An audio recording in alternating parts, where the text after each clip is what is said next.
গোটা দেশ জুড়ে একজন লোককে নিয়ে এবং তার লাগাতার ১৯ দিনের আন্দোলন নিয়ে এখন চলছে আলোচনা।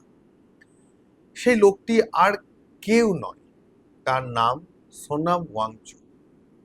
লাদাখে জন্ম, এক পরিবেশ কর্মী। তিনি যেরকম একধারে পরিবেশ কর্মী, সেরকম একদিকে তিনি শিক্ষাবিদ। শিক্ষাকে কেন্দ্র করে তার একাধিক কাজ রয়েছে। শিক্ষা ব্যবস্থাকে পরিবর্তনের লক্ষ্যে তিনি লাগাতার তার কাজ চালিয়ে যাচ্ছেন। পরিবেশের ভারসাম্য নিয়ে লড়াই করেছেন সোনাম ওয়াংচুক। এখন ওয়াংচুক যে লড়াইটা করছেন, সেই লড়াই আমাদের দেশের ভবিষ্যৎ বাঁচানোর লড়াই। সেই লড়াই আমাদের দেশের শিক্ষা ব্যবস্থাকে বাঁচানোর লড়াই। আমরা সবাই জানি, কয়েক মাস আগে সর্বভারতীয় ডাক্তারি প্রবেশিকা পরীক্ষা নিটকে কেন্দ্র করে একটা দুর্নীতি, একটা মিসম্যানেজমেন্ট, একটা করাপশনের কথা সামনে উঠে আসে। নিটের মতন গুরুত্বপূর্ণ পরীক্ষার প্রশ্ন ফাঁস হয়েছে এই ভারতবর্ষে। বিভিন্ন কোচিং সেন্টার, বেসরকারি কোচিং সেন্টার মূলত সেইখান থেকে পড়ুয়াদেরকে মোটা টাকার বিনিময় নিটের প্রশ্ন দেওয়া হয়েছে। সেই প্রশ্নর সাথে নিটের যে আসল প্রশ্ন তার হুবহু মিল রয়েছে। একাধিক কোচিং সেন্টারের মালিক থেকে শুরু করে শিক্ষক তারা গ্রেপ্তার হয়েছেন। আঙুল উঠেছে গোটা দেশের শিক্ষা ব্যবস্থার দিকে। সরকার চুপ, সরকার কোনো কথা বলছে না। দেশের শিক্ষামন্ত্রী ধর্মেন্দ্র প্রধান চুপ, তিনি কোনো কথা বলছেন না। 11 জন ছাত্র, 11 জন পড়ুয়া আত্মহত্যা করেছে নিটের পরীক্ষা দিতে না পেরে, প্রশ্ন ফাঁসের জেরে পরীক্ষা বাতিল হয়ে যাওয়ার জন্য। সেই পরিবারগুলোর কি হবে? 11টা তরতাজা প্রাণ আত্মহত্যা করলো রাষ্ট্রের গাফিলতির জন্য। তার দায় কি সরকার নেবে না? সরকার নিচ্ছে না। আর সরকারের এই উদাসীনতা, নিট পরীক্ষাকে কেন্দ্র করে দুর্নীতি, এর বিরুদ্ধে গত 20 জুন থেকে দিল্লির যন্তর মন্তরে চলছে বিক্ষোভ। সেই বিক্ষোভে আমরণ অনশনে অংশ নিয়েছেন সোনাম ওয়াংচুক। नमस्कार साथियों, बड़े मुश्किल से आज फिर आप लोगों से जुड़ पा रहा हूँ 18वें दिन, क्योंकि आप लोगों के हज़ारों संदेश आए कि मैं अनशन तोड़ दूँ, कुछ खा लूँ। बड़े बुजुर्ग नेतागण आकर मुझे कोई प्यार से कोई गुस्से में बोल रहे हैं, और कुछ ने तो अदालत से अपील की है कि सरकार मुझे ज़बरदस्ती खाना खिलवाएं। दो बातें हैं, पहला तो अगर मैं खा भी लूं तो उससे क्या बदलेगा और क्या संदेश जाएगा? सरकार को तो यही संदेश जाएगा कि जवाबदेही की ज़रूरत नहीं है, वो बैठ जाते हैं, वो चले जाते हैं। और दूसरी बात, मेरी हालत कुछ ऐसी भी नहीं है कि मैं 2-4 दिन में मर जाऊं। बहुत सारे मेडिकल टेस्ट होते रहे हैं, रिजल्ट्स काफ़ी नॉर्मल है 18 दिन के अनशन के लिए। आज ईसीजी भी हुआ, बुरा नहीं है। तो इसलिए मैं अभी कई दिन चल सकता हूँ। हाँ, कमज़ोरी है, मेरे मसल्स ख़त्म हो रहे हैं, मगर मेरा दिल और कोर अभी भी ठीक चल रहा है। तो इसलिए सिर्फ अनशन तोड़ने को कहने के बजाय मैं आप लोगों से विनती करूंगा कि आप भी एक छोटा कदम उठाएं। 20 जुलाई को इतनी बड़ी संख्या में आएं कि एक संदेश सरकार को जाए, और मैं तो कहूँगा उस दिन सारे स्कूलों, कॉलेजों, विश्वविद्यालयों से कि वो उसे एक्सपीरियंशियल एजुकेशन का दिन मनाएं, एनईपी के अंतर्गत, न्यू पॉलिसी ऑन एजुकेशन के अंतर्गत, क्योंकि उस दिन बच्चे अभ्यास कर पाएंगे पॉलिटिकल साइंस का एक अनोखा लेसन जो कि इतिहास का हिस्सा होगा, जिसमें वो खुद शिरकत हो पाएंगे और सीख पाएंगे कैसे लोकतंत्र चलता है जनता की ओर से भी। तो 20 जुलाई को बहुत से सांसदों के साथ आप सब आइए, हजारों की संख्या में हम सब मिलके इस मुद्दे को संसद के हवाले करेंगे, तो मुझे भी भरोसा होगा कि अब ये सही हाथों में गया है। সোনাম ওয়াংচুকের শারীরিক অবস্থা ক্রমশ অবনতি হচ্ছে। আজ 19 দিনে পদার্পণ করেছে সোনামের অনশন। आप जो यहाँ धरना चला रहे हैं, प्रोटेस्ट कर रहे हैं और पूरे देश में इसका लहर गूंज रहा है और न समझा ये हमारे लिए ये मेरा भी फर्ज बनता है। मैं पिछले सदी में नौजवान और युवा और छात्र संगठन करता था और लोग ये कहते थे कि इस सदी के नौजवान जो हैं वो बस अपने में आप में हैं, अक्सर ये कहते हैं या सोशल मीडिया में हैं, लेकिन आपने जो ये नीट और सीबीएसई, इसके बाद जो भ्रष्टाचार और खास करके शिक्षा को जिस तरह से चौपट किया जा रहा है पूरे देश में, उसके विरोध में जिस तरह से विद्यार्थी और नौजवान सामने आए हैं, मैं आपको सलाम करने आया हूँ, मैं आपको बधाई देने आया हूँ।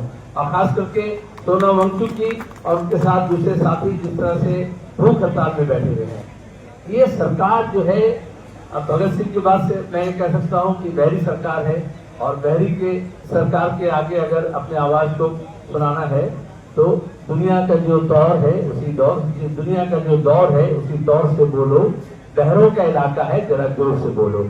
সোনামের এই অনশনে, তার অনশন মঞ্চে বা বলা ভালো, সব থেকে যে কথাটা ব্যবহার করলে ভালো লাগবে সেটা হচ্ছে তার প্রতিবাদের মঞ্চে বহু নেতা নেত্রীরা সামিল হয়েছে। সিপিআইএম এর সাধারণ সম্পাদক M A Baby, You see, Cockroach Janata Party has started an agitation in defense of the rights of the students and youth of our country.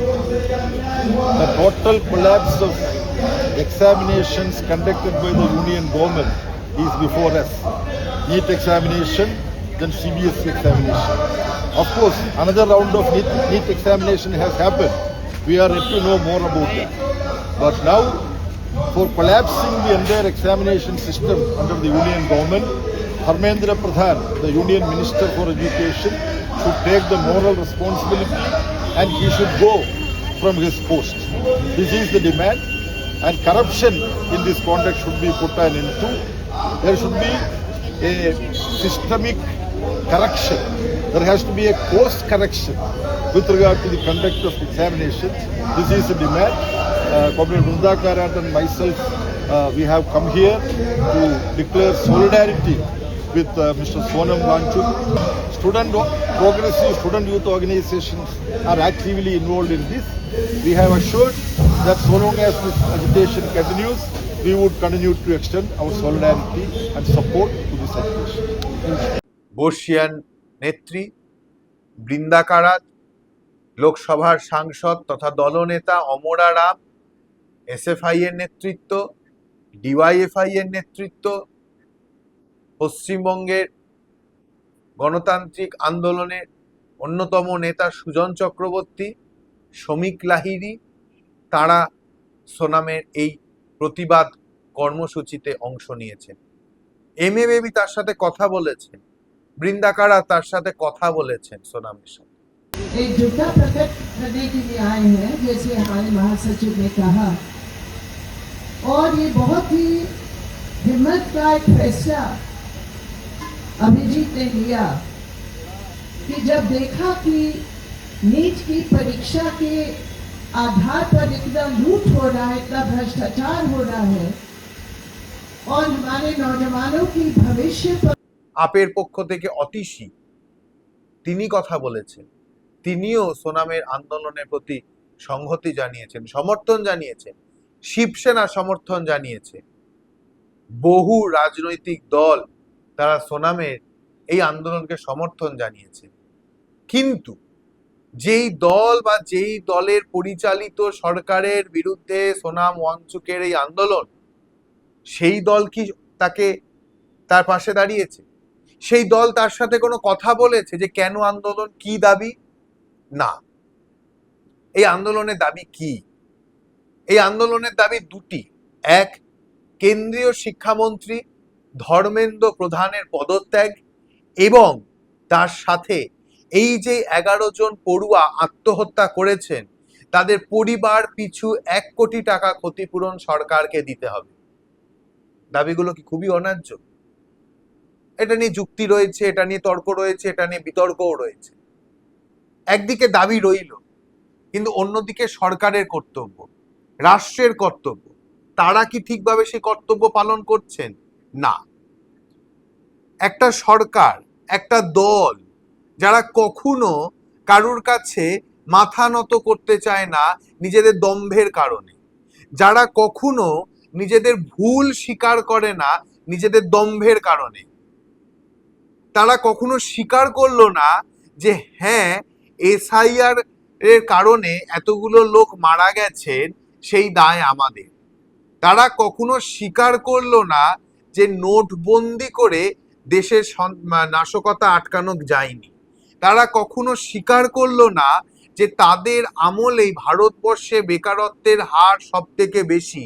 তারা কখনো স্বীকার করলো না যে তাদের আমলেই দেশের অর্থনীতি সব থেকে ক্ষতিগ্রস্ত হয়েছে। তারা কখনো স্বীকার করলো না যে তাদের দুর্বল বিদেশ নীতির জন্য ভারত আজকে আন্তর্জাতিক মঞ্চে কোণঠাসা। সাধারণত আমরা দেখেছি এই ধরনের কোনো প্রতিবাদ হলে, এই ধরনের কোনো অনশন চললে সরকারের প্রতিনিধি যায়, প্রতিবাদীর সাথে কথা বলেন, অনশনকারীর সাথে কথা বলেন, তার দাবিগুলি শোনেন, একটা মধ্যস্থতা হয়। কিন্তু এক্ষেত্রে কি বিজেপি পরিচালিত বা রেদার বলা ভালো এনডিএ পরিচালিত কেন্দ্রীয় সরকারের কোনো প্রতিনিধি গিয়েছে? না, যায়নি। কেন্দ্রীয় শিক্ষা দপ্তরে কোনো প্রতিনিধি গিয়েছে? না, যায়নি। সোনামের শারীরিক অবস্থার ক্রমশ অবনতি হচ্ছে। দিল্লি হাইকোর্ট আজকে স্পষ্টভাবে বলে দিয়েছে সোনাম ওয়াংচুকের শারীরিক অবস্থার উন্নতির জন্য সরকারকে যা প্রয়োজনীয় পদক্ষেপ নেওয়া, সরকারকে সেই প্রয়োজনীয় পদক্ষেপ নিতে হবে। দরকার পড়লে তাকে ফোর্সড ফিডিং করাতে হবে। সরকার কি করবে? উত্তর জানা নেই। দিল্লি হাইকোর্ট সরকারের এই উদাসীনতাকে আজকে সরাসরি আক্রমণ করেছেন। তারা পরিষ্কার বলেছে যে সোনাম ওয়াংচুক এতদিন ধরে অনশন করছেন, তার শারীরিক অবস্থা ক্রমশ অবনতি হচ্ছে, একটা মানুষের 9 কেজি ওজন প্রায় কমে গিয়েছে। সরকার এতটা উদাসীন? চিকিৎসকরা বলছে 48 ঘন্টার মধ্যে যে কোনো একটা অঘটন ঘটে যেতে পারে, তাও সরকার চুপ করে রয়েছে, সরকার কোনো কথা বলছে না, সরকারের কোনো প্রতিনিধি সেখানে যাচ্ছেন না। এর বিরুদ্ধে দাঁড়িয়ে, এই সরকারের এই মনোভাবের বিরুদ্ধে দাঁড়িয়ে এখনো লড়াই চালিয়ে যাচ্ছেন সোনাম ওয়াংচুক। তার এই লড়াই শুধুমাত্র 11 জনের জন্য না, তার এই লড়াই আজকে গোটা দেশের জন্য লড়াই। আজকে আপনার বাড়ির ছেলেমেয়েরাও এই নিট পরীক্ষার দুর্নীতির শিকার হতে পারে, বা এই দেশের এই চলতে থাকা অরাজকতার শিকার তারাও হতে পারে। সোনাম ওয়াংচুক তাই দেশের মানুষের কাছে আবেদন জানাচ্ছেন যে দলমত নির্বিশেষে, রাজনৈতিক বিচারধারা নির্বিশেষে আসুন, যন্তর মন্তরে আমরা একত্রিত হই, একত্রিত হয়ে আমরা এই আন্দোলনকে এগিয়ে নিয়ে যাই।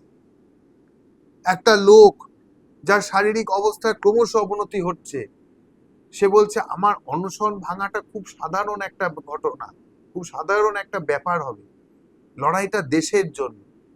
তিনি বলছেন আগামী 20 জুলাই সংসদে বাদল অধিবেশন শুরু হওয়ার সময় তাদের যে সংসদ অভিযানে ডাক দেওয়া হয়েছে, সেই সংসদ অভিযানে ব্যাপক জমায়েত করার, গোটা দেশ জুড়ে তার প্রস্তুতি চলছে। ইতিমধ্যে বহু বাম গণতান্ত্রিক সংগঠনগুলি সেই জমায়েতে, সেই সংসদ অভিযানে অংশগ্রহণ করবে।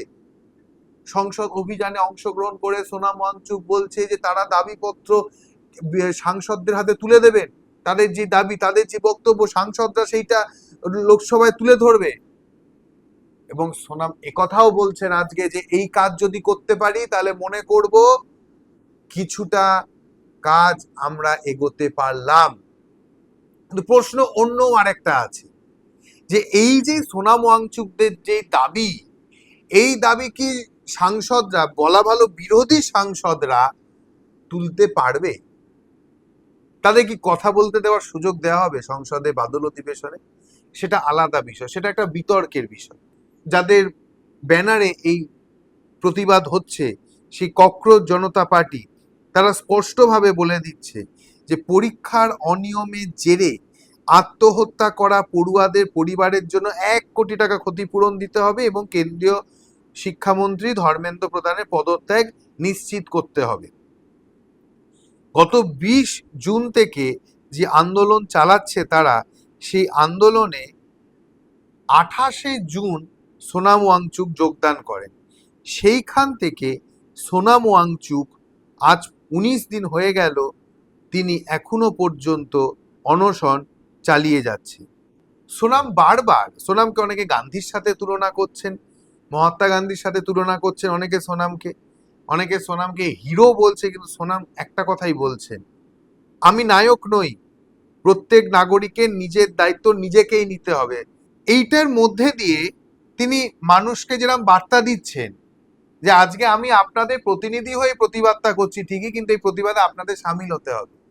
কিন্তু এই প্রতিবাদ কখনো উগ্র প্রতিবাদের কথা তিনি একবারও বলছেন না, শান্তিপূর্ণ প্রতিবাদের কথা বারবার সোনাম ওয়াংচুক বলে আসছে। আজকে গোটা দেশে যে পরিস্থিতি তৈরি হয়েছে, এই পরিস্থিতির জন্য দায়ী বিজেপি পরিচালিত কেন্দ্রীয় সরকার। এই সরকার কখনো কারুর সাথে কোনো কথা বলে না। যখন কৃষি বিলের বিরুদ্ধে কৃষকরা যখন লাগাতার আন্দোলন চালিয়ে গেছেন, চাপের মুখে পড়ে, তখন তারা কৃষকদের সাথে কথা বলেছে।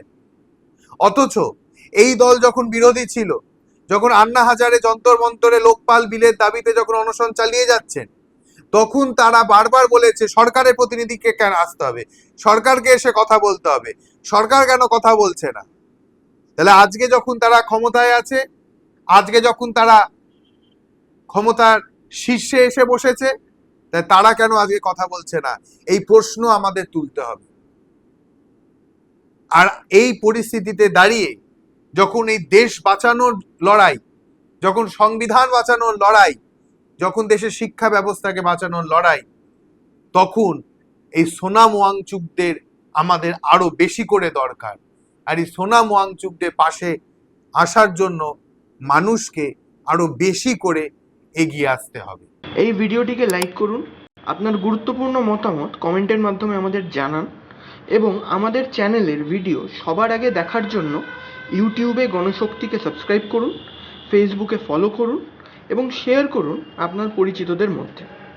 আমাদের চ্যানেলে আপলোড হওয়া ভিডিও নোটিফিকেশন পেতে বেল আইকনটি ক্লিক করতে ভুলবেন না।